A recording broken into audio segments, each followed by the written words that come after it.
C'est quelque chose qu'on fait avec beaucoup de conscience, de concentration et d'amour. Et les niveaux de conscience de chacun sont très importants dans les communications avec les êtres de l'autre monde. Alors je dirais, soyez prudents. Beaucoup de personnes me disent, je vais essayer de me mettre en communication avec un tel ou un tel. Et je dis oui, tu peux essayer, mais ne t'acharne pas. Suivant la contenance du message, il faudra abandonner ou persister. Parce que ce qui est le plus important dans les communications avec les guides, c'est la contenance des messages, ce qu'ils contiennent. Alors qu'on est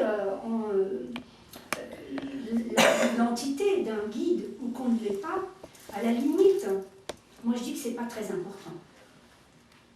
À la limite, ça ne l'est pas. Enfin, pour moi, ça a été important au départ, mais maintenant, pour moi, c'est très important.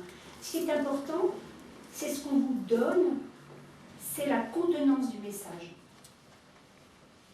À partir du moment où il y a le moindre mauvais conseil, quelque chose qui semble pas très clair ou pas très logique, on abandonne, on ne continue pas, parce qu'on peut très bien aussi capter à des niveaux qui ne sont pas très intéressants.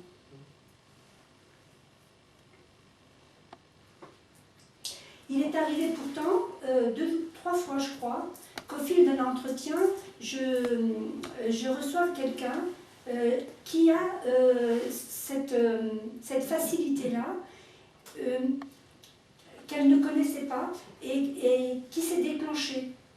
Parce que, en discutant dans l'entretien, elle me dit, est-ce que tu crois que je pourrais essayer? Je dis oui, tu peux essayer, mais voilà, avec prudence. Il faut toujours se mettre dans un niveau de conscience qui soit le plus élevé possible. Il faut être régulière dans les communications, c'est-à-dire même jour, même heure. C'est très important. Il faut établir un rendez-vous avec son guide, ce qui permet de canaliser et d'éviter les interférences. Même jour, même heure. Alors oui, 3 personnes que j'ai suivies et qui ont essayé par l'écriture automatique, mais qui n'a pas donné, qu'il fallait abandonner parce que la contenance des messages n'était pas intéressante et ne pas persister dans cette direction-là. C'était la meilleure solution. Pardon? Est-ce que je peux revenir? Oui, bien sûr. Et est-ce que cette communication, ça dépend de qui? C'est de ma décision de communiquer? Et si je ne veux pas communiquer? Vous fermez la porte, hein. Il n'y a pas... Est-ce qu'il y a justement, est-ce qu'il y a une force, une puissance de l'autre côté qui vous force, nous force? Non, vous n'êtes pas obligé. Si vous en voulez pas? Non, vous n'êtes pas obligé. Ça dépend du mental que vous avez. Si vous voulez, vous pouvez communiquer. C'est un accord entre votre guide et vous. Il n'y a jamais de soumission. Mais le guide, mais il y a différentes personnes qui sont décédées. Donc c'est pas forcément... Moi j'appelle ça les guides, enfin ils sont tous dans une pyramide. Voilà, ou entité, ça me fait un peu... Non, j'ai pas trop envie de guide, je préfère. Voilà. Donc voilà, c'est parce qu'en général, nos familiers, ceux qui nous aiment bien, sont des guides pour nous. Ils sont sur la pyramide des guides. Bon, ils ont des niveaux différents, mais chacun est un lien avec l'autre. Donc il y a cette pyramide où se situent différents niveaux, des familiers, des guides. Après, on va dans les niveaux supérieurs, dans les niveaux de lumière, et on peut arriver assez haut quand même dans les communications. Hein, ça m'est arrivé aussi. Hein. Donc voilà, le mental est très important. Parce que à partir du moment où on ne veut pas quelque chose, il ne faut pas céder. Il faut avoir la force mentale de fermer cette porte et de ne plus la rouvrir. Parce que vous n'avez pas à vous soumettre, vous, quiconque, à une entité qui vient vous empoisonner la vie. Vous n'avez pas à faire ça. Il faut avoir le mental de rejeter immédiatement toute communication que vous ne voulez pas. C'est très important. Juste une question, comment on peut, quand on reçoit des messages mais qu'on ne comprend pas forcément ce que ça veut dire? Ah voilà, ça c'est un gros... Non, mais des choses qui se passent, je veux dire, moi j'allume toujours des bougies, et j'avais acheté un bougeoir, notamment quand on est décédé, moi je l'avais repris parce que c'est un bougeoir qui me plaisait beaucoup. Et j'allume toujours une bougie dedans. Et un soir, moi j'étais dans la salle à manger, mon mari à la télé, et il a pété tout seul enfin comment dire, le verre, il s'est brisé tout seul, donc on dit... voilà, donc j'ai eu un peu peur parce que ça faisait un bruit énorme, mais je comprends pas, j'ai pas compris qu'est-ce que je devais comprendre à travers ça. Mais ce sont simplement des signes parfois, ce sont des signes. C'était ma mère, mais ce qu'elle voulait, je comprenais pas. Ouais, mais ce sont des signes, ils arrivent à vous faire des trucs incroyables. Moi je me souviens, j'ai été dans le doute à un moment donné, et j'ai dit, ben, j'en ai assez là, j'ai plus assez de signes, il me faut un signe. Alors, je suis très... Alors, un matin, je me suis levée, je me rappelle très bien de ce jour-là, il avait neigé. Donc, tout était calme dans ma campagne, il n'y avait pas un bruit. Et vous savez, dans notre maison, on n'a pas de plancher, de parquet ou quoi que ce soit qui puisse vibrer. Donc, en face de mon lit, j'avais mon bureau et un vase bleu, que j'ai toujours d'ailleurs gardé, un vase bleu sur le bureau. Et il était posé là. Et il s'est mis à vibrer tout seul. Alors je me suis dit, c'est pas possible. Alors je vais voir si à côté il n'y a pas une voiture qui est sortie du garage, mais de toute façon ça ne vibre pas, c'est du carrelage. Le carrelage ne vibre pas, donc c'est pas possible. Donc je me suis fait un film et je me suis dit, bon, et si. Mais dans la même journée, je suis montée dans cette chambre et j'ai passé l'aspirateur. Et quand j'étais en train de passer l'aspirateur, je vous assure, mais ça c'est incroyable, j'étais en train de passer l'aspirateur et je voyais mon vase qui vibrait pour la deuxième fois dans la même journée, devant mes yeux. Ils ont des trucs, hein, ils arrivent. Ça vous a donné un signe de quoi? C'est le signe que je réclamais, ça veut pas dire ça veut rien dire. Ça veut dire, on est là, tu vous demandes un signe, on t'en donne, voilà, c'est tout. Faut pas chercher une présence, bien sûr, parce que vous êtes dans le doute, on vous donne un non, j'ai pas peur, j'ai jamais peur. Mais moi, chez moi, ils arrivent bien à la télé, on vient à la vidéo. Ah voilà. Ma belle-sœur était là, elle a dit, oh, moi je peux quand t'as des photos. C'est seulement un petit signe. Voilà, alors parfois, quand j'étais en binôme avec quelqu'un, elle me posait des questions et elle me demandait quel niveau devons-nous atteindre pour communiquer plus facilement avec nos guides. Alors je réponds que pour communiquer facilement avec nos guides, il faut toujours se mettre dans un niveau de conscience qui soit supérieur. C'est-à-dire, il faut se mettre dans une position de relaxation avec peut-être un support qui aide à bien monter. Souvent, la musique, c'est quelque chose celle qui touche l'âme, nous aide à bien monter dans ce plan vibratoire. Et une fois qu'on est arrivé à notre plus haut niveau vibratoire, là, on se sent tellement bien. On sait qu'on est arrivé, parce que souvent, on a un sourire intérieur qui s'affiche et moi, ça m'est arrivé d'avoir les larmes qui coulent des yeux. Donc là, je sais que je suis au plus haut de mon être. Et à ce moment-là, c'est à ce moment-là que je demande des contacts avec les guides. Parce que là, vous savez ce que j'ai fait? J'ai fait un chemin vers eux et ils ont fait un chemin vers moi. Et au lieu de me retrouver en bas, ils me retrouvent à ce niveau-là. Ce qui fait que l'information va être beaucoup plus claire, puisqu'on va l'attraper à ce niveau-là. Si on ne fait rien du tout, elle va descendre, s'effilocher, se transformer ou se déformer. Alors montez dans votre niveau vibratoire et allez chercher les communications au plus haut de vous-même. Voilà, c'est comme ça. Quand vous dites communication, c'est-à-dire chercher... On peut communiquer de toutes sortes de manières. Mais comment on peut les comprendre aussi? Si on fait appel à quelque chose, on demande une certaine chose, comment on peut comprendre ce qu'ils envoient après? D'une manière ou d'une autre, ils vont utiliser vos outils.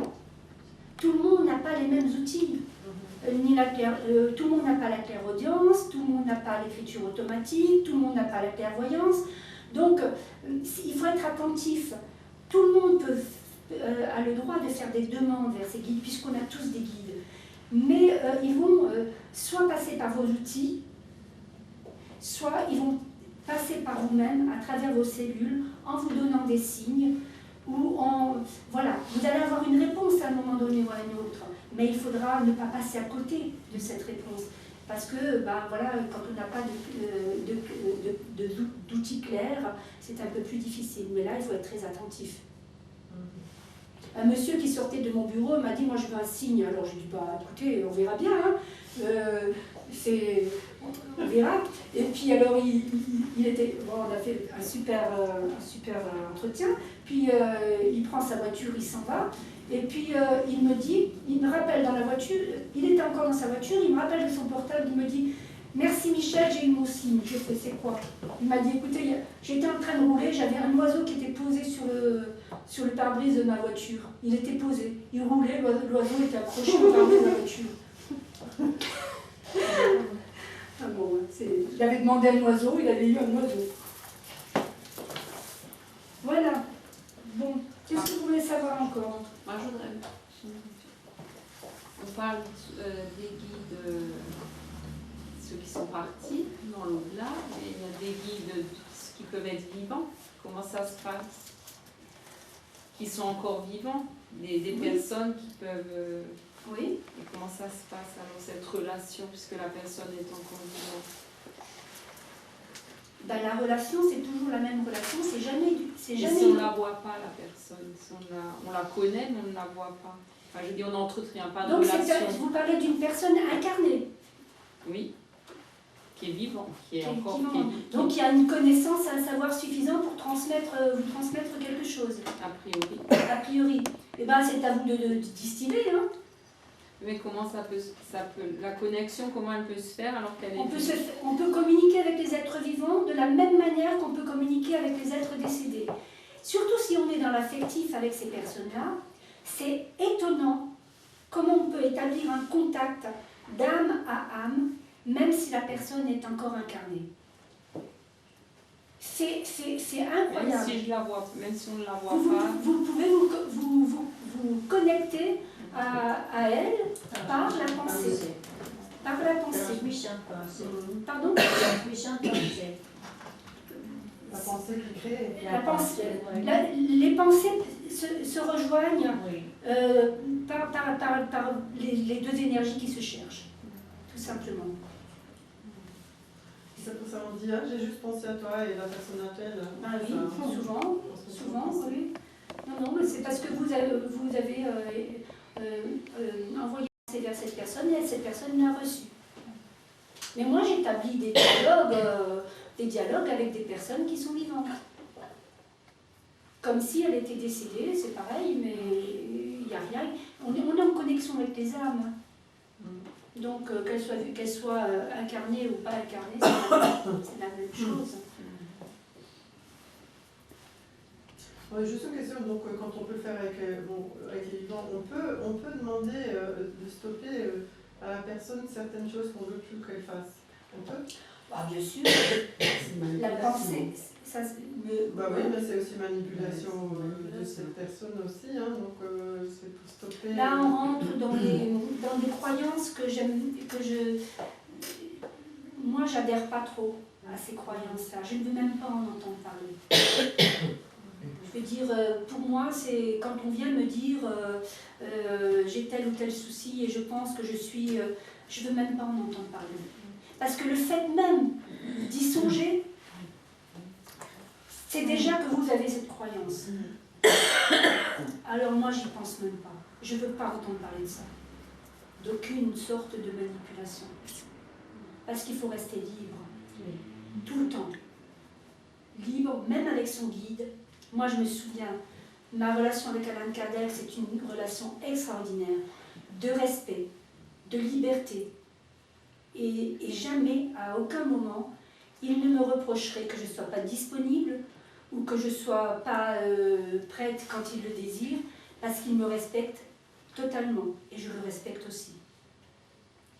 Il faut absolument établir ce lien harmonieux, de complicité et aucune soumission. Jamais. C'est pour ça que lorsque quelqu'un a besoin de prendre en contact avec un être qui vient de partir et que je sens vraiment que cette personne a ce besoin énorme pour pouvoir avancer, j'établis un contact avec la personne ou avec l'être qui est décédé. Mais c'est moi qui décide. Je ne laisse pas venir une entité en moi que je ne désire pas. Je ne le veux pas. Je ne suis pas une autoroute, c'est moi qui demande le contact. Et comme je pense être bien entourée, c'est toujours filtré. La différence, elle est là. La soumission, elle est là aussi. C'est quand on accepte tout, on se soumet. Et moi, je ne veux pas faire. Ça a été tout de suite un truc qui a été établi au départ dès que j'ai été prête à aider. D'ailleurs, je ne le voulais même pas. Hein. Je voulais garder ça pour moi. Mais ça s'est fait tout seul. Dès que j'ai été prête à aider, j'ai établi un vrai deal avec mes guides. Je leur ai dit, moi je veux bien, je ne veux pas faire de voyance, je ne veux pas faire de futurisme. Si je dois me mettre au service de telle ou telle personne, ce seront des personnes qui sont dans une quête spirituelle, avec qui nous pourrions cheminer ensemble, mais autrement je ne me mets pas dans l'utilité. Je n'ai pas voulu ça, à aucun moment. C'est vrai que il y a toujours dans une consultation telle ou telle information qui est donnée spontanément, qui peut aider la personne. Mais ça n'a rien à voir avec la voyance, ni avec le futurisme, ni avec rien de tout ça. Nous cheminons ensemble. Les guides, moi je suis l'intermédiaire et je transmets. Et ensemble on avance spirituellement.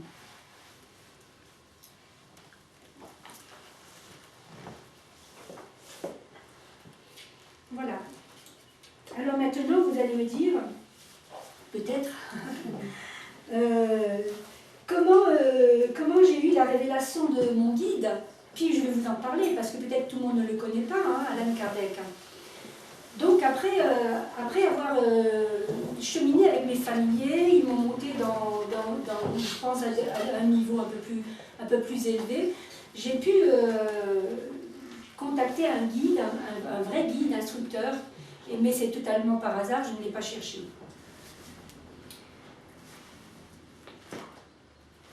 Je vais alors peut-être développer ma rencontre avec Allan Kardec. Alors ma fille aînée, elle est toujours impliquée, elle se balade dans les étalages d'une librairie. Et puis, elle connaît mes goûts littéraires du moment, hein, parce que bon, ma famille proche, mon noyau familial, ils savent tout ce que je fais, et puis ils le respectent, et il n'y a aucun souci par rapport à mon noyau familial. Donc ma fille connaît très bien mes goûts du moment, elle se balade dans la librairie, elle voit un bouquin qui vient de sortir, il est gros, il est attrayant, elle ne sait pas de quoi il s'agit, elle sait juste que c'est un peu spirituel, elle le prend, elle l'achète et elle vient me l'offrir. Et alors, bon, je suis bien contente et je m'acharne tout de suite à lire ce livre. Et le livre, c'était Rose Ribelle, je ne sais pas si elle vit encore, Rose Ribelle, elle devait être très âgée déjà à ce moment-là. Bon, c'était Rose Ribelle qui est médium et qui communiquait avec un guide qui s'appelle Allan Kardec. Alors je lis ce livre avec beaucoup d'intérêt et dès que j'ai ce livre en main, j'ai toujours des vibrations au niveau de mes bras, les appels. C'est toujours un signe pour moi, l'appel d'un guide vient toujours par cette vibration au niveau du bras droit et qui est irrésistible. Je ne peux presque pas tenir le livre tellement il m'appelle. Moi je continue ma lecture, je me dis mais enfin qu'est-ce qu'il fait, qu'est-ce qui se passe, je ne sais pas trop, bref. Et donc, ça c'était le premier contact. Je suis très impressionnée par ce personnage. Il est grand, il est pas forcément... il est cartésien, c'est quelqu'un qui a un bagage intellectuel assez important. Il est de 1804-1869. Donc c'est quelqu'un qui a S-Sciences, S-Lettres, diplômé de l'Académie d'Arras. Il est à l'origine des premiers livres de grammaire à l'usage des enseignants. Enfin bon, bref, un intellectuel parfait, quoi. Et puis, je ressens cette présence, je la ressens immédiatement. Je me dis, il est à côté de moi, je ne sais pas ce qu'il me veut, mais il était à côté de moi. Et bon, je finis ce livre, quelques jours après, on me propulse dans une autre dimension, pof, diapositive contre le mur de ma chambre. Je suis réveillée, hein, je suis juste entre les deux plans. Je suis réveillée, contre le mur de ma chambre à coucher, une diapositive qui me montre le buste d'Alan Kardec. Je le vois, je suis réveillée. Et je ne le connais pas vraiment, je ne connais pas son histoire, je prends juste contact avec lui et je me dis « Ah, mais c'est lui, je le sais, je le reconnais ». Et à partir de ce moment-là, j'ai eu la certitude qu'il allait être important dans ma vie de médium et qu'il allait jouer un rôle. Alors, peu de temps après, j'ai eu ces premiers messages. Ces premiers messages étaient, oh là là, si vous saviez, c'était incroyable. L'écriture d'Alan Kardec, son écriture, c'est hallucinant, quoi.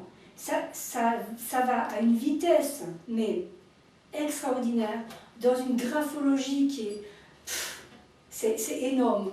Je suis là tout éberluée de voir ce qui se trace sur mon cahier, et il nous donne nos premiers messages qui sont pas très, très intéressants pour les autres, mais il prend un premier contact avec moi. Mais qui est ce personnage? C'est quelqu'un qui vous avait jamais vu, vous avez connu? Quelqu'un du 19e siècle? Oui, attendez, je vais vous le dire. Ah, excusez-moi. C'est pas grave, il n'y a pas de souci. Alan Kardec, donc un personnage important du 1804-1869, comme je vous disais, qui a un beau bagage intellectuel et qui, dès son jeune âge, est tout de même interpellé par le magnétisme et le somnambulisme. Il a 19 ans environ quand il s'intéresse déjà à ça.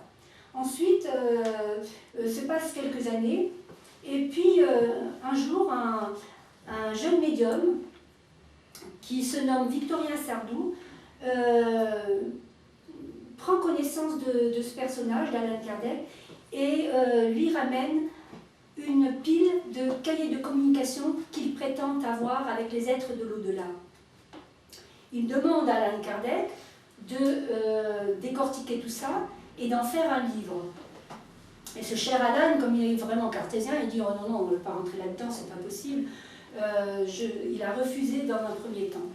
Ensuite, à la réflexion, il a été amené à assister à des séances où il s'est demandé comment se fait-il qu'il y a un effet à cette cause. Et comme il est intelligent, il va chercher où se trouve la cause de l'effet. Et là, il commence à faire un travail de recherche sur ses cahiers de communication. Les êtres de l'autre monde s'en mêlent et lui demandent de missionner. Il a une mission à accomplir sur Terre. Un jour, il se trouve en face d'une médium qui lui révèle, en fait, ce nom d'Alan Kardec qui n'est pas le sien. C'est le nom qu'il avait dans une autre vie, quand il était doride. Il s'appelait Alan Kardec, mais son vrai nom de passage, c'était Léon Hippolyte Denisard Rivail. Il est lyonnais. À partir de ce moment-là, il essaie de composer ce livre, de le mettre en place. Il demande à être édité, mais vous imaginez bien, dans ce siècle-là, c'était pas rien, hein. Il venait parler de quelque chose qui était complètement impensable au niveau de l'Église, à ces niveaux-là. C'était impensable. Mais il s'acharne. Alors, comme personne ne veut lui éditer son livre, il l'édite lui-même. Et ce livre a un impact fulgurant. Il se vend à des millions d'exemplaires. C'était au siècle dernier.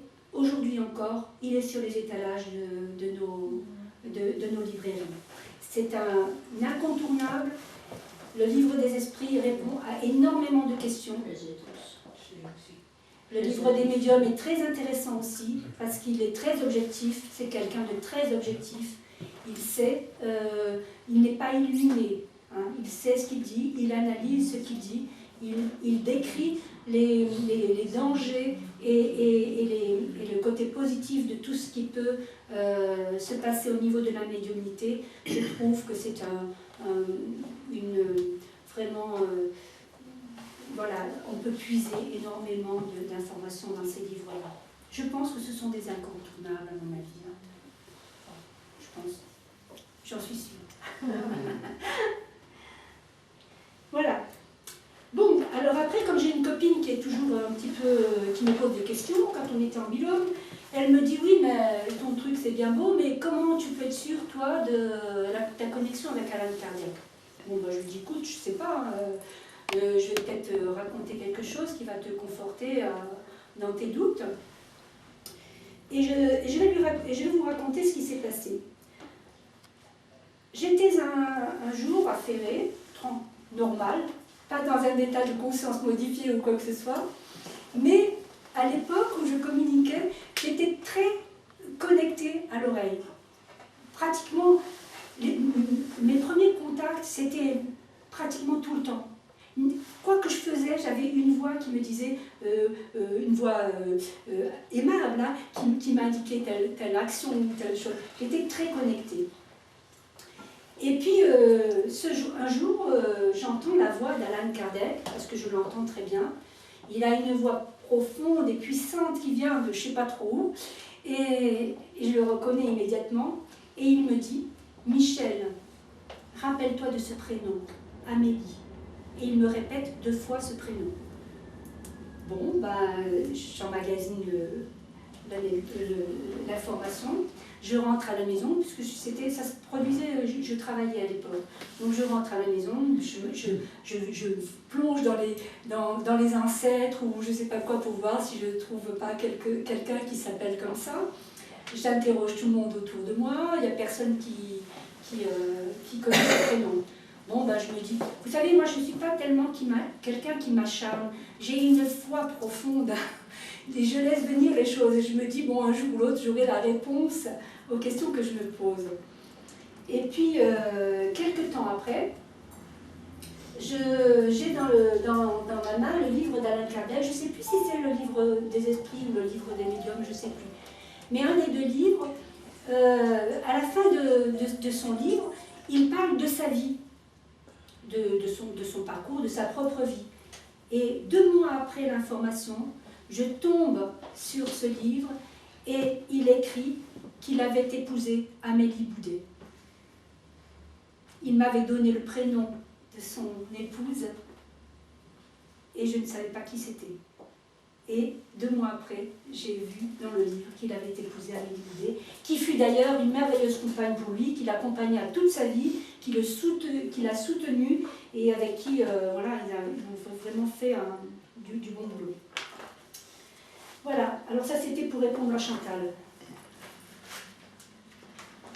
Est-ce que vous avez des questions?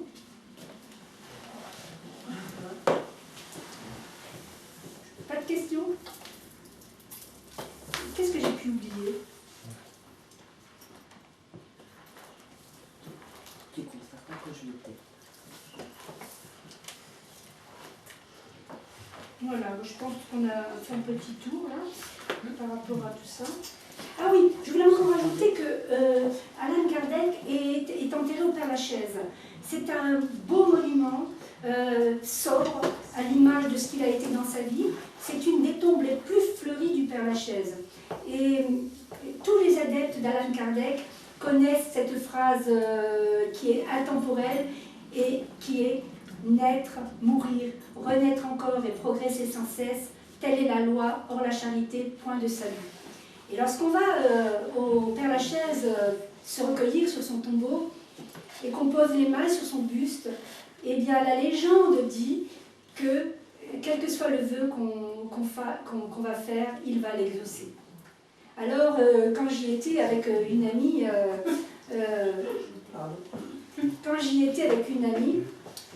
je l'avais dans mon oreille, et il me disait je vous remercie d'être là, tu diras à ton ami de faire un vœu, je vais l'exaucer, et toi, je te demande de faire un vœu également, mais pas en relation avec ta médiumnité, autre chose. Voilà, c'était mes contacts avec lui. Et d'ailleurs, au Père-Lachaise, quand on y était, la copine, elle était quand même elle n'était pas trop sympa avec moi, parce qu'elle me dit, tu sais, toi, tu dis que tu entends? J'ai dit, oui, j'entends. Elle me dit, bon, ben maintenant, t'as vu le carton là où il y a le plan des mausolées? Tu le regardes pas, tu écoutes, et puis il va te diriger là-bas. Oh, j'ai dit, bon, ben t'exagères quand même, hein. Bon, enfin, bref, je l'avais quand même dans mon oreille. Alors, bon, j'ai suivi ses conseils, on a cheminé tout le long du Père-Lachaise, et à un moment donné, j'en ai eu marre, il y avait une dame qui est descendue, et je lui ai dit, permettez-moi de vous demander, est-ce que vous savez où se trouve la tombe d'Alain Kardec? Elle me dit, retournez-vous, vous y êtes. Voilà, ce sont les anecdotes. Voilà, c'est un peu mon parcours. Est-ce que vous voulez qu'on fasse une pause? Parce qu'après, on va envisager l'autre partie de la... Oui, ce serait bien. À moins que vous ayez encore à développer par rapport à par rapport à des questions qui vous peut-être acquis.